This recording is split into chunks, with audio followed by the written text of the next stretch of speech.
Hi, I'm Hal Roberts. This is Bridge City News. Here's some of the top stories we've been following. An outspoken Calgary pastor who was arrested for breaking provincial health restrictions has been released from jail. The term vaccine passport has been front and center once again. A recent poll discusses whether Canadians are in favor of them. And over $1 million is going towards rural communities in our province to help with mental health initiatives. We have the details. Your nation, your province, your southern Alberta. From the heart of Lethbridge, it's Bridge City News with Hal Roberts. Thanks so much for joining us. Outspoken street preacher Archer Pawlowski and his brother were released late Monday after being arrested in Calgary over the weekend for organizing a gathering that violated Alberta's public health orders. Pawlowski's church, known as the Cave of Adullam, has been gathering weekly at a daycare in the southeast part of Calgary to practice their faith. He said he and his brother felt like they were political prisoners while they were in custody. Pawlowski, in an earlier interview with Bridge City News, says even though he does not agree with the province's heavy-handedness towards his ministry in regards to the restrictions, he holds no ill will towards the police. I have no ill intentions towards police. I like police officers. I like authorities. I am glad that we have police force. I'm not a BLM that shouts defund the police. I like to see police officers, but not in that capacity. Do not intimidate, do not harass, do not break the law.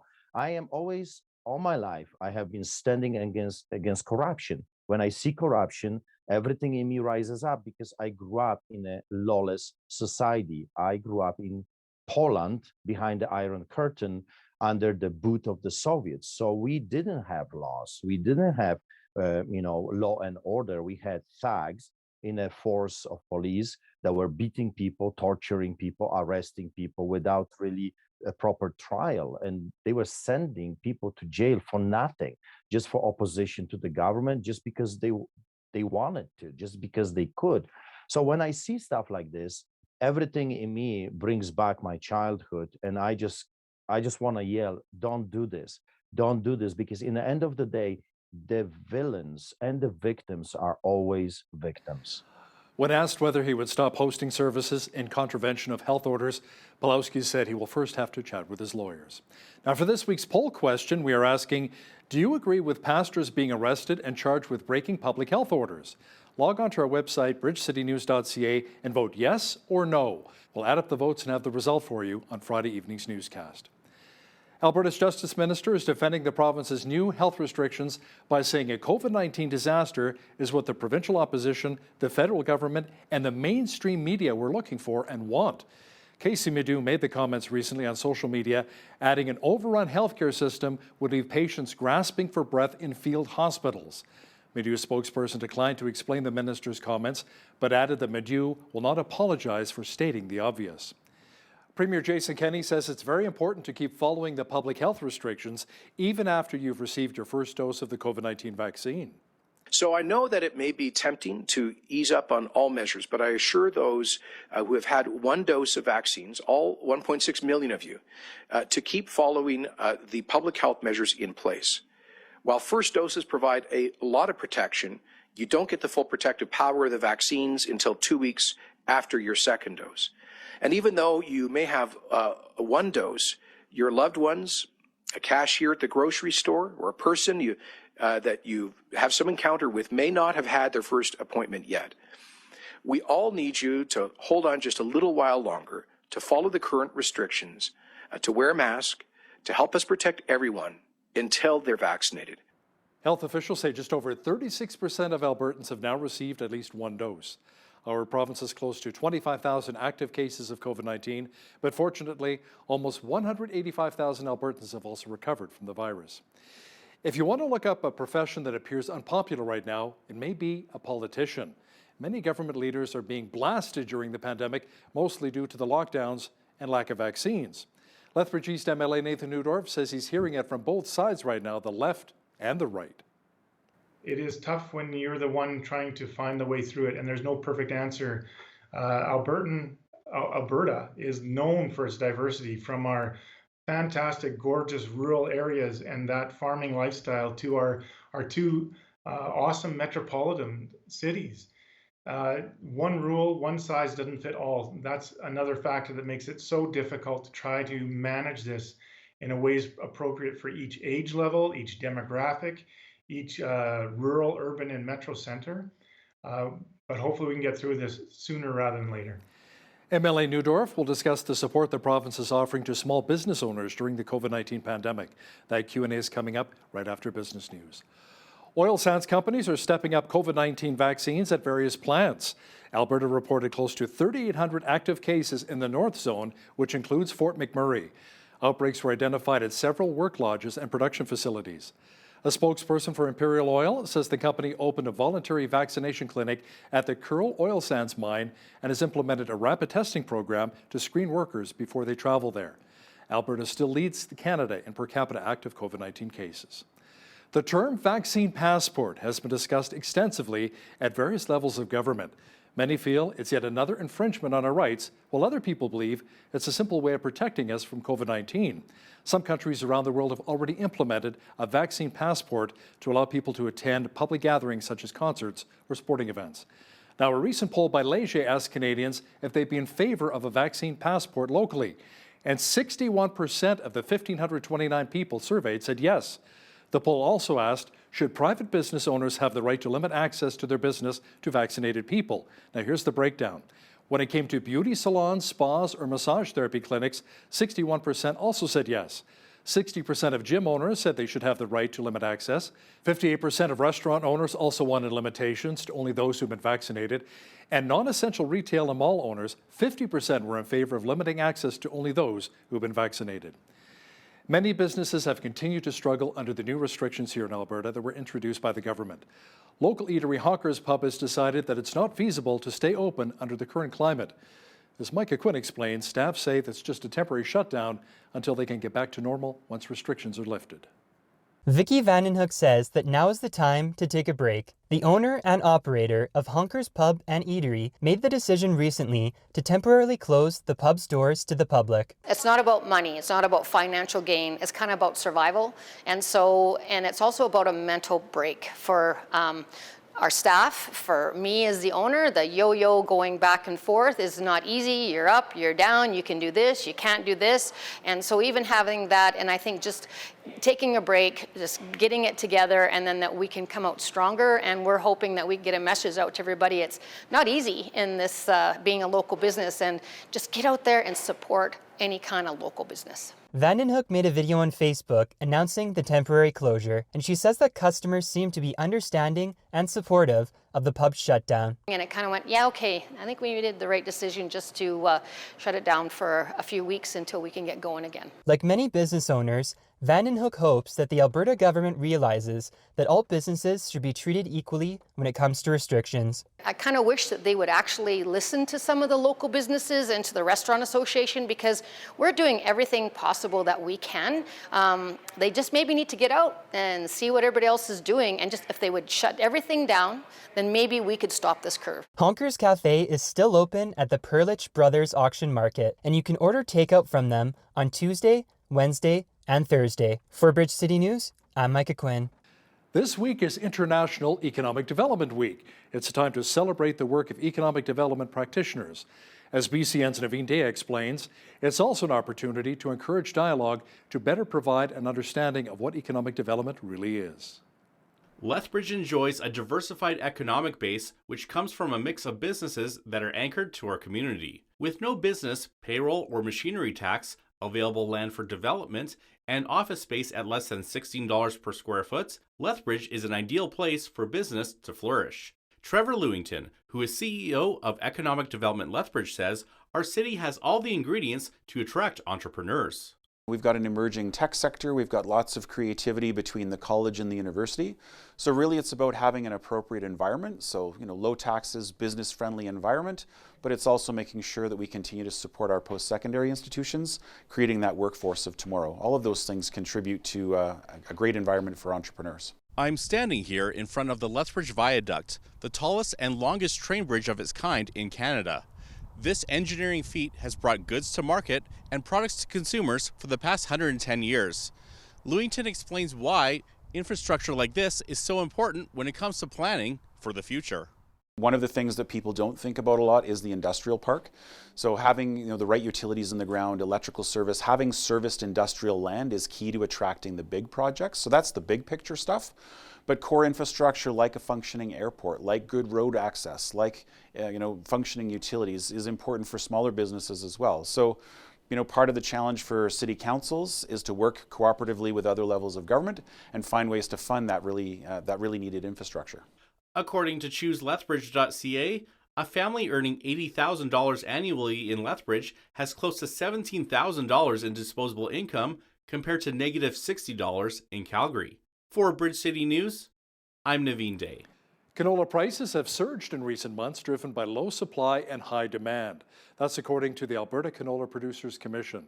The Commission's General Manager, Ward Toma, says not every Alberta canola producer is laughing all the way to the bank. Some farmers didn't have a canola crop. They didn't have a crop at all last year. So they get to watch some of their neighbors that may have been in the southern part of the province that had a good crop, reap the benefits of this fantastic situation. On the other hand, the folks in southern Alberta had a drought for 4 years in a row and 4 years of no crop, and they get 1 year to kind of make up, fill that hole. So over time, it helps. There are just under 100 communities in and around southern Alberta that are taking part in making sure that mental health in rural communities are looked after. The Rural Mental Health Project has 3 pillars the project is based around. They include having more community-based programming, positive mental health programs, and the implementation of local training. $1.6 million will be given out by Alberta Health over the next 3.5 years to rural communities for this project. This amount used to vary from community to community because we would cover the cost of travel to and from training. But since we're doing training virtually now, all communities are able to receive just over $2,600.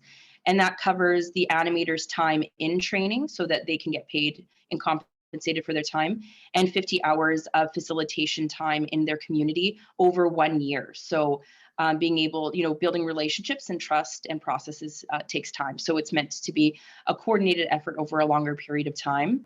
Coaldale, Claresholm, and Anton are just a few of the communities that have already signed up for the Rural Mental Health Project.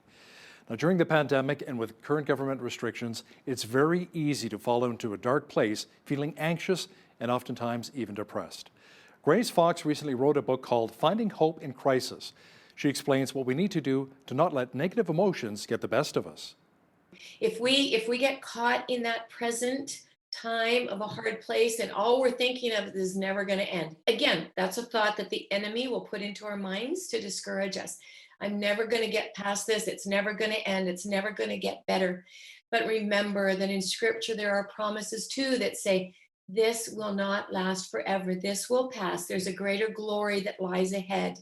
And if we remember that this too will pass and that the pain will not last forever, we may have to develop a new normal for whatever our circumstances have brought our way. But God will give us the strength to move forward. Catch the full interview with author and conference speaker Grace Fox with BCN's Jeanette Rocher discussing some of the best ways in dealing with dark times. That's coming up later in our newscast. Fines for defying provincial regulations have doubled. Now, those not complying with government health orders can be fined up to $2,000 now. Over the last year, the province has issued 576 tickets under the Public Health Act. Of those tickets, less than 40% have been withdrawn, and they can take several months before they go to court. In Lethbridge, 5 tickets have been issued so far for people failing to comply with health orders, and 2 charges within the City of Lethbridge bylaw. It is not clear how many warnings have been issued. The BC College of Physicians and Surgeons is warning doctors not to contradict public health orders in regards to COVID-19. The regulatory body says any doctors found to be opposing vaccines or spreading misinformation could face an investigation and penalties. The college, along with the First Nations Health Authority, also have concerns that doctors have been promoting COVID-19 treatments that are not supported by scientific evidence. Police in BC are trying to reassure people about safety after a gang war left 2 men dead and another injured recently. They planned on meeting with BC's Minister of Public Safety, Mike Farnworth, to lay out their plan to crack down on gang violence. Let me assure you that the police of all branches, municipal, provincial, federal, are committed to your safety and in eradicating this violence. Our job is to protect you, your children, your families, your loved ones. And we recognize that while many of these incidents are targeted, they are more often than not occurring in public, on our streets, in our cities, and in our neighborhoods. And when they do, they represent an appreciable risk to safety. And that is why they must stop. 9 people were killed and 21 others were wounded following a shooting at a school in Russia.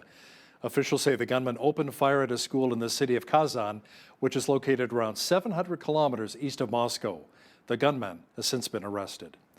At least 24 people, including militants and children, were killed following Israeli airstrikes in Gaza that began on Monday night. At the same time, Gaza militants fired more than 250 rockets toward Israel, which injured at least 6 civilians. Well, we had a mixed bag weather-wise today, some sunshine, then cloudy periods and light showers, and that mixed bag will be staying with us for most of the week here in southwestern Alberta. Complete weather details are coming up. The average temperature for this time of year for the city of Lethbridge is around 18 degrees, and we're a little below that. Jeanette Roche is here now with all of the weather details. Jeanette, our trees and lawns will be loving the long-range forecast. Showers, then sunshine, followed by more rain, and then more sunshine. Yeah, we are kind of stuck in that yo-yo of on again, off again precipitation, aren't we? But you're right, the lawns, the grass are going to love it. Not to mention the farmers, I'm sure, are loving it as well. Into tonight, we're still looking at that chance of showers overnight, risk of a thunderstorm this evening. Should clear up by tomorrow, though, bringing us lots of sunshine for Wednesday, 18 degrees the high. Into Thursday, there's that 40% chance of showers again, 17 degrees the high. Into Friday, a mix of sun and cloud, 19 degrees the high. As we get into Saturday, there we go again with the showers, 60% chance. Also overnight, Saturday night, also a 60% chance of showers. 16 the high on Saturday, 20 the high on Sunday. No more rain though. Mix of sun and cloud for Sunday and Monday. Monday's forecast 19 degrees as we look to the end of that 7-day forecast. So I am loving the temperatures for the most part, getting up there around the seasonal average high and even higher on some days. Average low for this time of year, 3 degrees. 31 was our high temperature back in 1949. And in 2005, we had our chilliest. Look at that, -6. Glad that's not today. 5:52 is when the sun rose this morning and sunset this evening, 9:03. So you'll see that the sun is now setting into the 9 o'clock hour and rising earlier than 6 a.m. So giving us those really nice long days. 19 degrees the high in Victoria. Tomorrow, 17 the high in Vancouver. Increasing cloud into the afternoon, waking up sunshine though, and increasing cloud throughout the day. 19 in Edmonton, 17 in Calgary. Beautiful sunny day across Alberta tomorrow. Same thing for the rest of the prairies. Look at these temperatures and this sunshine here.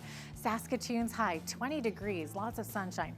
21 in Regina and Winnipeg under sunny skies. So definitely grab your sunscreen and grab your sunglasses. Should be a lovely day. Not too much wind either, which is fabulous. 16 degrees is the high tomorrow in Toronto. Now both Toronto, Ottawa looking at overnight showers. That should clear up by tomorrow though, giving it lots of sunshine. Ottawa and Montreal both 17 degrees the high with sunny skies as well. As we look to the east coast here, we are seeing a few showers in Fredericton, some fog patches dissipating as well later on in the morning. 13 degrees the high, 11 the high for Halifax with a chance of showers. Chance of showers also expected in Charlottetown, high of 7 degrees and a high of 11 in St. John's, Newfoundland with a mix of sun and cloud. Wind looking at 20 to 40 kilometer per hour gusts. So there you have it. That is your forecast. Today's weather is brought to you by Jeff Reimer of Royal LePage South Country Real Estates, 403-380-1779. The federal government has filed court documents to fight Michigan Governor Gretchen Whitmer's effort to shut down Enbridge's Line 5 pipeline. The Calgary-based company says it has no intention of complying with the governor's demand to shut down the cross-border energy link by Wednesday. Whitmer says she fears for environmental damage in the Straits of Mackinac, which connect Lake Michigan and Lake Huron. Canada's urging the court to avoid a unilateral shutdown. Suncor and ATCO are working on a potential project that would produce more than 300,000 tons of hydrogen each year. Suncor would build and operate the hydrogen production facility at ATCO's Healthland Energy Centre near Fort Saskatchewan, Alberta. ATCO would construct and operate associated pipeline and hydrogen storage facilities in the project, which could be operational as early as 2028. The company says most of the gas would be used to supply existing energy demand, including in refining processes at the Suncor Edmonton refinery. Sleep Country Canada says its net income surged in the first quarter as sales grew even though its stores were closed for more days than a year ago. The Toronto-based retailer says it earned $8.7 million for the period ending March 31st. That is up from $5 million a year earlier. Adjusted profits increased 57.5% to $9.6 million, compared with $6.1 million in the first quarter of 2020. Sleep Country, Endy, and Dormez-vous posted its fourth quarter of triple-digit e-commerce sales growth as online sales represented almost 30% of total sales. Starbucks says it will increase wages and provide 3 sick days for workers across Canada until September 25th. The policy is retroactive to April 19th and comes after Ontario announced it will reimburse employers up to $200 a day for up to 3 paid days of sick leave. Starbucks also announced it will raise its starting barista rate to 25 cents above provincial minimum wages starting May 31st. It says hourly baristas, shift supervisors, and cafe attendants will receive at least a 5% increase. Now, here's a look at today's markets. The TSX was down 87 points on the day to finish at 19,274. The Dow was down 473 points to 34,269. The S&P 500 was down 36 points to 4152, and the Nasdaq was down 12 points on the day to 13,389. West Texas Intermediate Oil was up 45 cents to 65.37 US per barrel. Natural gas was up 2 cents to 2.95 US. Gold was up a cent to 18.3747 US an ounce, and silver was even at 27.63 US an ounce. Wheat is at $355 per metric ton, barley's at $360, canola's at $9.50, and corn is at $410 per metric ton. Live cattle were up 40 cents to 118.63. Feeder cattle were down 13 cents to 135.33, and lean hogs were down 43 cents to 111.48. The Canadian dollar finished unchanged at 82.64 US.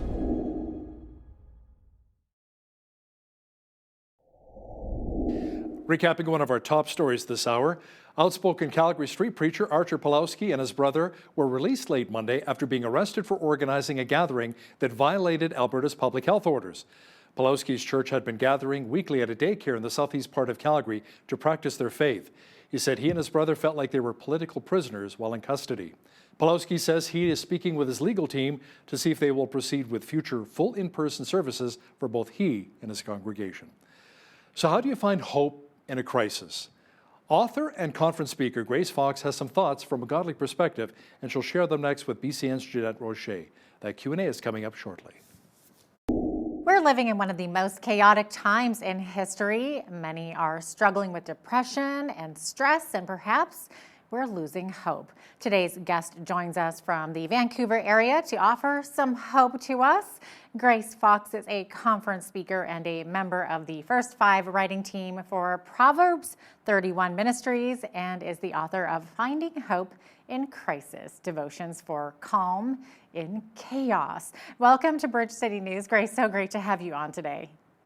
Thank you so much for having me. Absolutely. Now, you start by saying that you've had enough trials in life to make your writing credible. So what have you faced in recent years?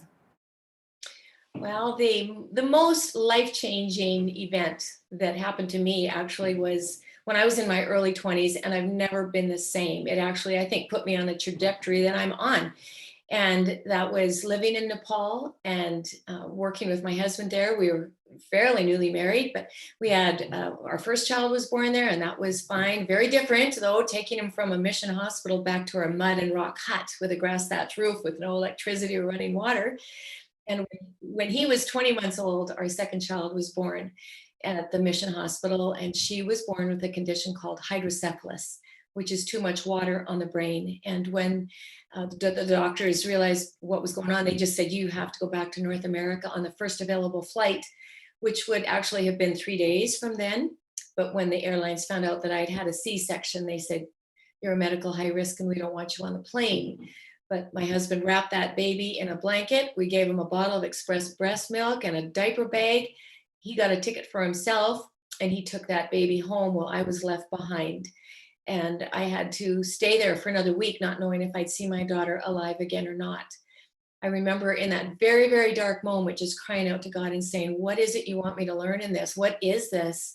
And he spoke to me by reminding me of that old hymn, Great is Thy Faithfulness.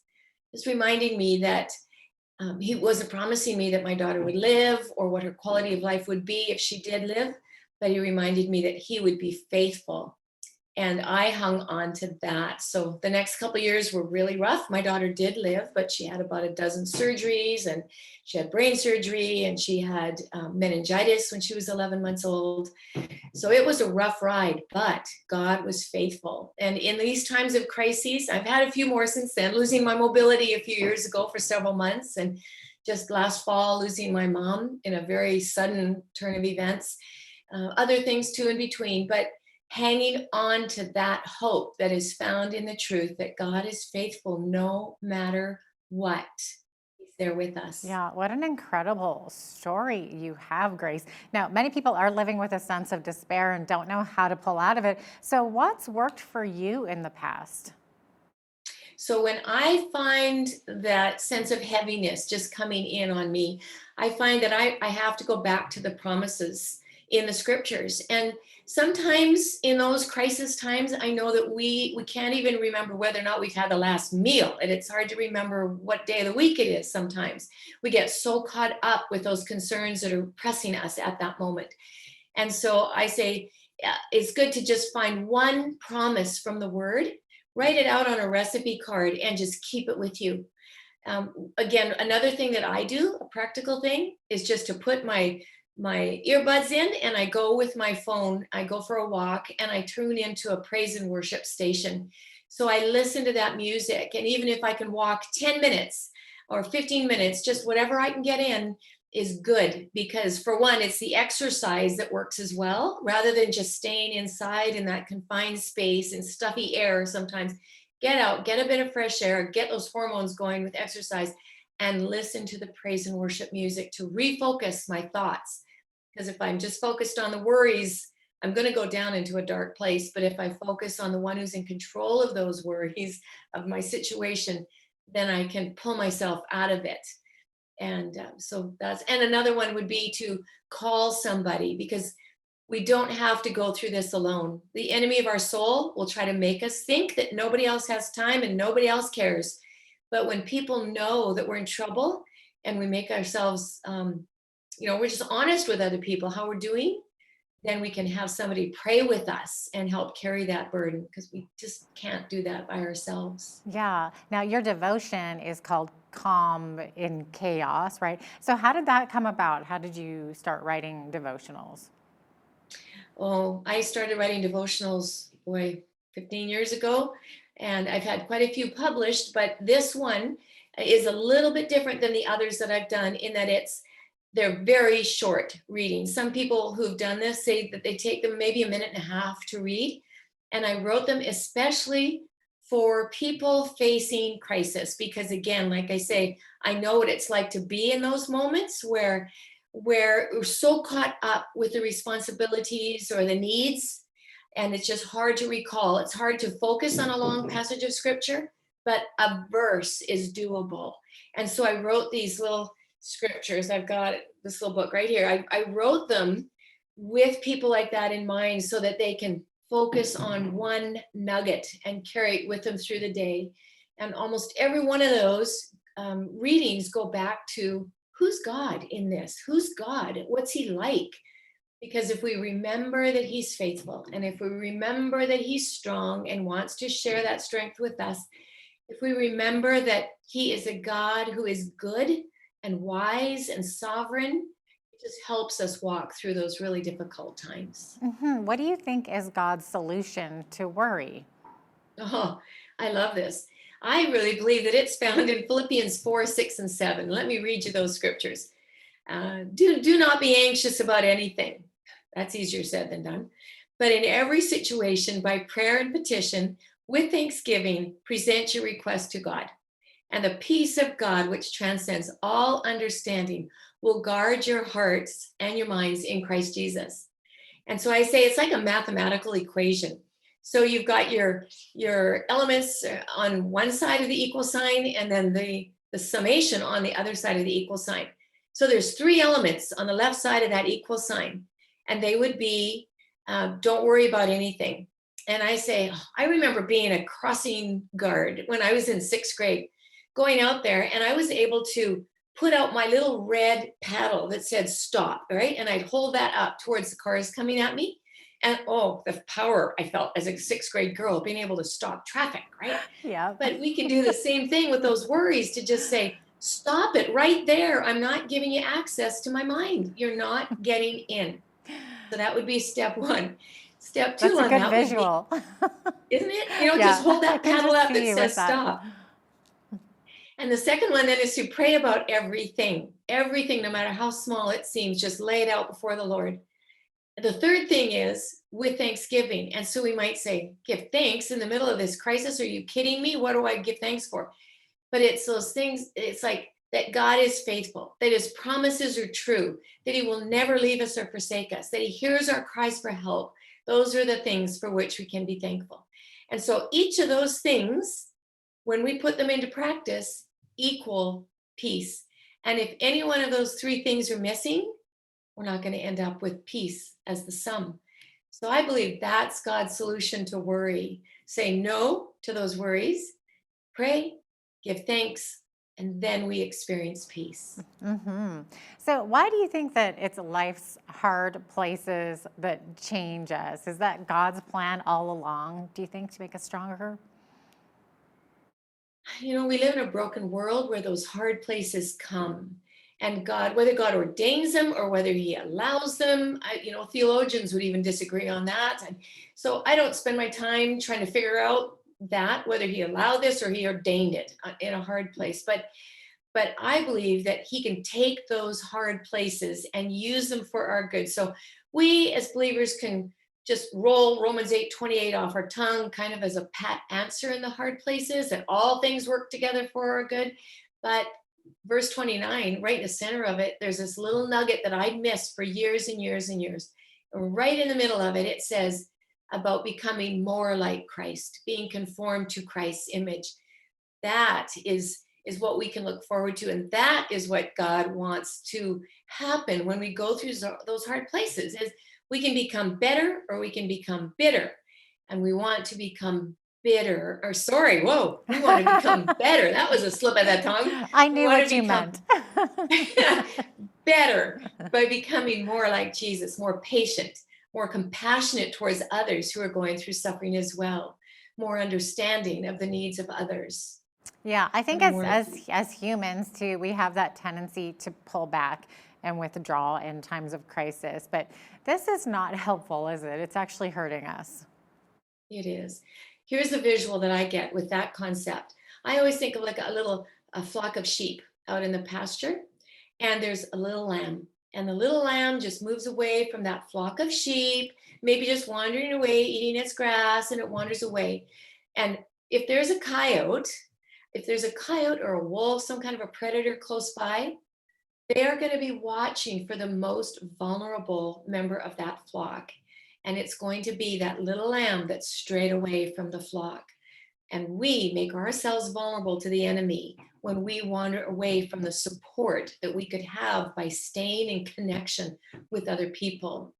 Because he will come after us. And he will do that by putting the thoughts into our head that no one else cares, everybody's too busy. And if I tell anybody how I'm going through a hard time right now, what will they think of me? They might think that I'm inadequate or weak. I don't want to be considered weak, so I'm not going to talk about this with anybody. But we need to get past that thinking and stay in fellowship with others. Yeah, I love that visual with the little lamb. It really puts it into perspective, doesn't it? So how do we see beyond our own pain when that's where we're living at the moment? We have to, for one thing, remember that it's not going to last forever. If we get caught in that present time of a hard place and all we're thinking of is never going to end. Again, that's a thought that the enemy will put into our minds to discourage us. I'm never going to get past this. It's never going to end. It's never going to get better. But remember that in scripture, there are promises too that say, this will not last forever. This will pass. There's a greater glory that lies ahead. And if we remember that this too will pass, and the pain will not last forever, we may have to develop a new normal for whatever our circumstances have brought our way. But God will give us the strength to move forward. He's not going to leave us in that hard place of despair. That's just not what he plans for us. Mm-hmm. Any advice on worrying about the future? A lot of people tend to fret about what's to come, and especially these days when life is just, like you said, it's so chaotic, isn't it? Yes, it is chaotic, and there's so many uncertainties. When is this going to end? We don't know. And we don't know what the new normal is going to look like when things finally settle down. We just don't. And so we can't bank anything on it because it's so uncertain. And so we can get caught up in those thoughts of what if it never happens, that we, what if? But that's where the fear tends to grow. And so when the what ifs come, I like to encourage people to say, even if that worst what if comes to pass, we can hang on to even if that worst thing comes to pass, God's presence is still with us. Even if it goes on for another year, God will never leave us or forsake us. He will be with us every moment of every day. Right. And in your book, I kind of like this because you remind us that even in the midst of this pandemic, that God never practices social distancing, but still we need that human contact, don't we? Yeah, and we can look at technology kind of as it can be an addiction for us. It can consume us, but we can harness that and we can use it to our advantage. And so my husband always says, aren't we glad that if we have to go through a pandemic, it's now and not one that was 100 years ago? Oh, because we've got Zoom. This is amazing. We can be 800 or 900 miles away from each other to do an interview like this, but we can connect because of Zoom, and we can connect with our loved ones the same way. We might get zoomed out at some points, but we can, step back, take a little break, and then get back to it again, or Skype or FaceTime, or we have so many options at this point to stay connected. And so if you get fatigued, just pull back a little bit if you need to, but don't pull back forever. Stay in connection with individuals. Pray with other people. My husband and I meet with a couple almost every Monday evening just to pray. And we've done that for years. So even though we haven't seen each other maybe but once in the last 15 months, we've been able to stay connected, and we pray via Zoom. I'm part of a women's Bible study group every Wednesday morning with women all over the States. I'm the only Canadian in that, but we still meet like this. And I've been leading a Zoom women's Bible study every Tuesday evening with women from all over Canada and the States. And it's possible. It's possible. We can do this. That's amazing. Thanks so much for being with us today, Grace. You have so much wisdom that you've shared. I love it. I love hearing from you. Thank you. If people want to stay in touch with me, they can connect by going to my website, gracefox.com. They can register to sign up, subscribe free for my weekly devotional blog, or even for my monthly free newsletter too. That's great. Thank you. Grace Fox is the author of Finding Hope in Crisis, Devotions for Calm in Chaos. The province recently announced new restrictions which will impact millions of Albertans, including students and business owners once again. To discuss the new public measures in more detail is Lethbridge East MLA Nathan Newdorf. Nathan, welcome back to Bridge City News. Great to be here, Hal. Now, the province announced that students, kindergarten through grade 12, will have to go back to online learning until May 25th. That means kids will not be able to see their friends in school right now. Now, studies have shown that these lockdowns and restrictive measures are having a major negative impact on the mental health of so many of our youth. Do you think this is really necessary? Is there really that much COVID-19 transmission in our schools? Well, Hal, that's a great question. And unfortunately, I do think this step is necessary. Not that there's that much transmission at schools, but that with close contacts requiring those individuals to self-isolate, that's impacting literally tens of thousands of students and teachers. And we just want to get ahead of these things. So we're thinking that this 2-week break will allow teachers and support staff to go get vaccinated, to allow a little bit of that break to stop that transmission, that spread, and then we can go back hopefully with a clean slate just within a couple of weeks. But this is really tough on kids especially. But sometimes you just need to get ahead of this wildfire and stop that spread, and we're hoping that this will do that. So what are you saying to parents then that are saying, my kids are suffering so much anxiety and depression, having to stay at home and being isolated away from their friends? I know it is really troubling, but none of us are choosing to be here. None of us, if we had a choice, would pick COVID-19. It's one of those things that we have to address, we have to deal with, and we have to try to take some measures to stop that spread and allow those teachers and staff that have been impacted, maybe they've caught the virus themselves, give them a chance to get ahead, get caught up on their health, to get a chance to get vaccinated so we can really address this hopefully once and for all. Restaurants are forced to close their outdoor patios once again, no more in-person dining. Now, many restaurant owners I've spoken to in Lethbridge say they can't survive, Nathan, with just takeout or delivery service. Is more funding help potentially on the way to our small and medium business owners?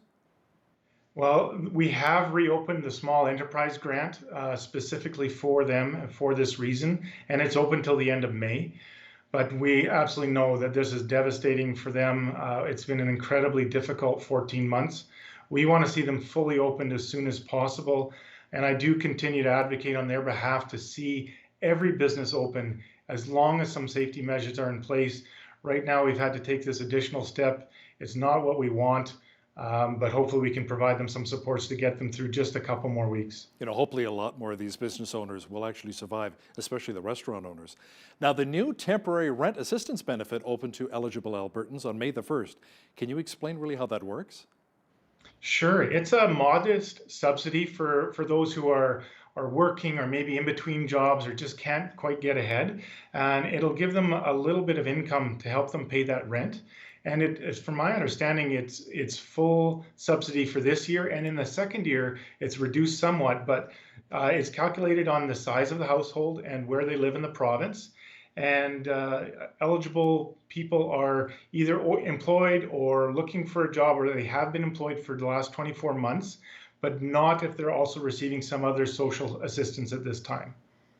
Now, what are your thoughts on the 4,000 Albertans who recently showed up at that outdoor rodeo in Bowden during the current government restrictions? Many said they were there simply to support local business owners, and besides, it was outdoors, so what's the harm? Well, it is challenging. Albertans are freedom lovers for sure, but timing is everything, Hal. We are really trying to get ahead of the spread rate of this COVID-19. The weather is better. It's just really, really challenging, but literally in 3 weeks or a month from now, maybe it would have been great. But right now, with our numbers at some of the highest case counts we've seen in the province and even across the country per capita, with our hospitalization and ICU numbers creeping up, we've got to see that turn, and then we'll be able to get them back to those things that they want to do. We all want to do that. We all want to be outside and in these activities and going to these events. And it is really hard. It's impossible for us to ask for a little bit longer, but we're really trying. And like I said before, we want to see these venues open. We want to see businesses open. We need some precautions to stop that spread.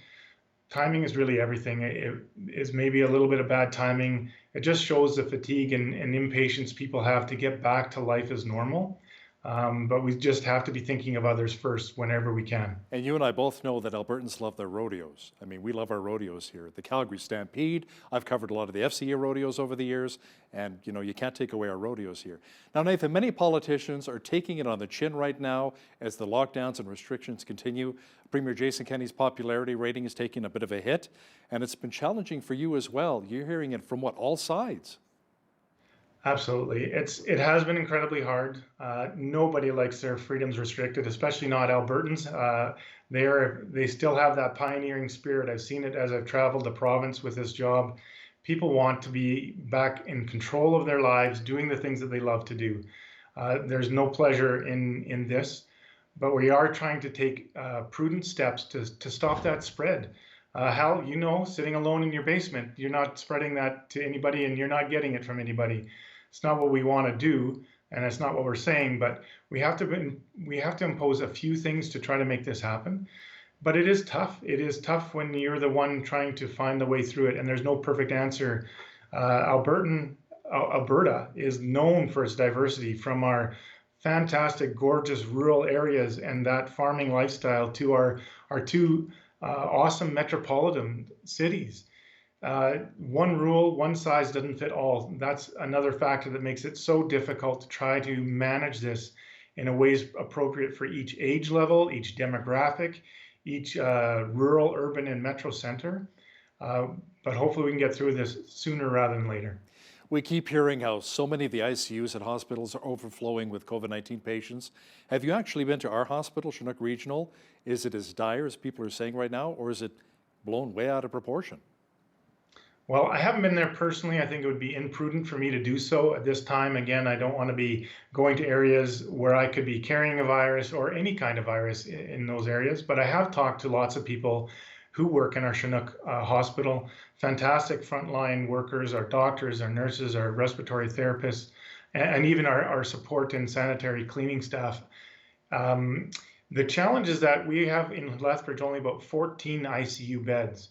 And until last week, 9 of those beds were for COVID patients and 5 for other ICU needs. So that's a strain there. They've done an incredible job managing that. And thankfully, this week, we've seen that number down to only 6 COVID patients in those beds, which is great news.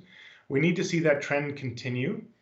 The thing I think people need to remember is there's a very thin line between max capacity and overcapacity. If we were at 9 last week, it would only take 2 or 3 patients, and then we're over. And what we do with that, and it's not that we can't find another bed, but how do we find more support staff? How do we find more specially trained nurses and those kind of roles? And that's why we want to be careful and cautious. And nobody wants to be running on the red line all the time. It really is hard on your staff and your resources in particular. But we'll continue to work with them and try to manage that in a prudent way. There are some concerns right now when it comes to issues of blood clotting involving some of the vaccines. First of all, have you had your shot? I haven't yet. I haven't been eligible up to this point, but tomorrow it opens up for my age category, and I look forward to booking for my shot. My wife is fully vaccinated as a frontline worker, so we're going to go do that. And again, there's risks with everything. There's significant risk for those catching COVID from different things, including blood clots from catching COVID. But there are some very, very small risks for vaccines. But I do think it's prudent to get vaccinated to help us stop the spread so we can get back to lives as we know it. So what are your thoughts of Health Canada now lowering the age eligibility to the age of 12 for someone to receive their vaccine dose? Well, I think from what I've learned and studied that the younger age of our population, the younger you go, the less significant the repercussions are from catching COVID. So I think this just offers parents an opportunity to choose whether they want their child vaccinated or not. And we are pursuing legislation to free all Albertans to have the choice of whether they want that vaccination. It's not mandatory. And I would ask them to do research and be careful with their choice either way. And I think it's great for them to have that freedom.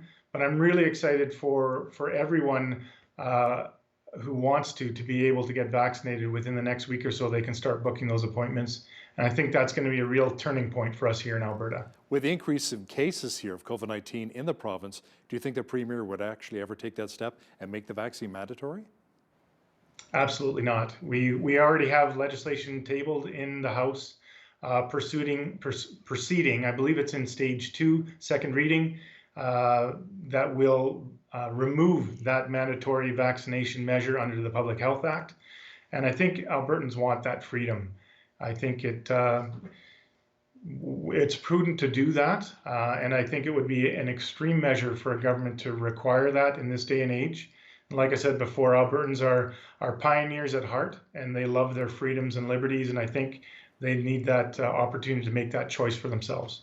Nathan, the province announced recently that it'll be easing continuing care visits so we can see more of our seniors in the long-term care facilities. Is that still to go with the province's new restrictions? Yes, everything that I've done and asked and to follow up on that tells me that yes, many of those easings will remain in place because predominantly that population is nearly 100% vaccinated. Double vaccines and they have been so for over a month or two. So they've had the time for the vaccinations to get to their full potency. And that's why we're not seeing as many of that age group in hospital or ICUs or passing away, which is really good news. And they too need their freedoms and liberty, especially to see family members. I think this has been a very difficult time for them. They're not as mobile, they can't get out, they can't get around and go do some of the activities that they were doing before. Coupled that with winter. So we're really excited that they will have some of these opportunities to see a bit more family in a very safe way. Many farmers I've spoken to over the last year said they had some bumper crops, even during the pandemic. How is the province able to eliminate more red tape to help our producers even further here in southern Alberta?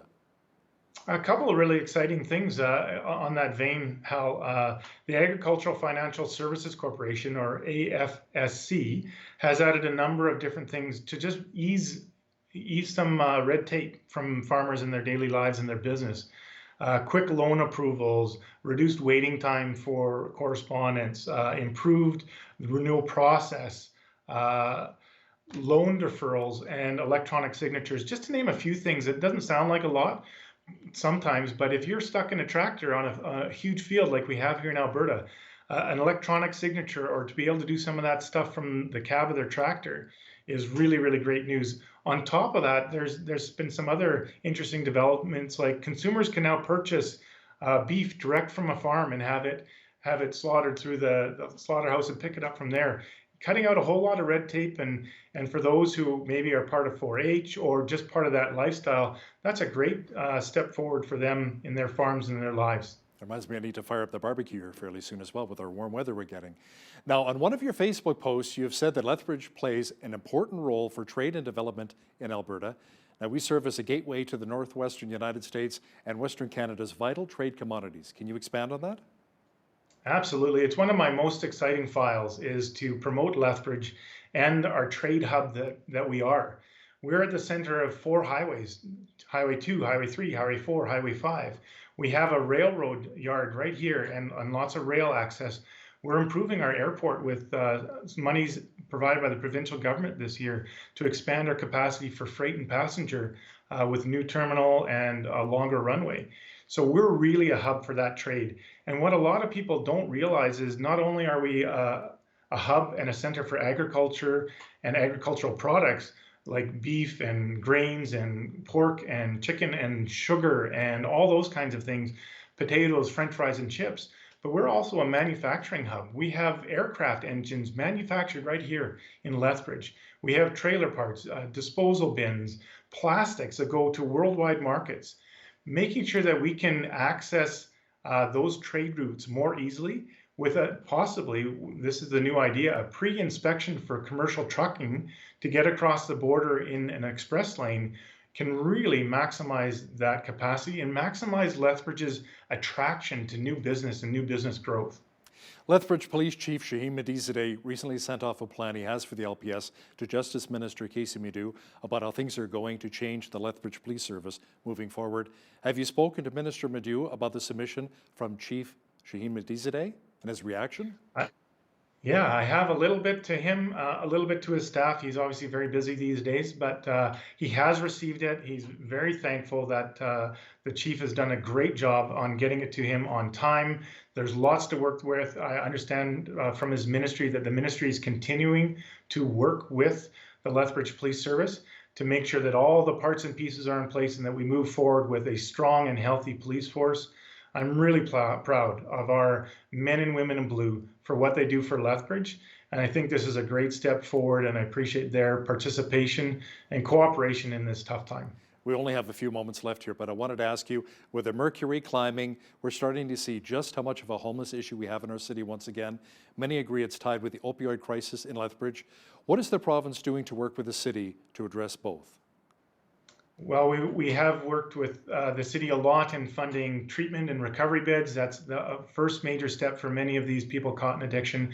But we've also added a lot of funding for supportive housing to those who maybe struggle a little later in life or have just been at a place where it's really tough for them to get out of. Providing those beds where they can have a safe and secure place to sleep every night instead of having to find an overpass or something like that, sleeping rough. we're really excited about some of those projects, actually shovels in the ground this year, hopefully with beds open by next year. There's 2 of them resulting in hopefully over 100 new beds and spaces for people in this population. And I think that's going to go a long way to helping them, and they're helping our community in a compassionate way and get these people back onto lives that are more productive for them. Lethbridge East MLA Nathan Neudorf, thanks so much for your time today. Thank you, Hal. Appreciate it. On behalf of all of us here at Bridge City News, I'm Hal Roberts. God bless, and thanks so much for watching.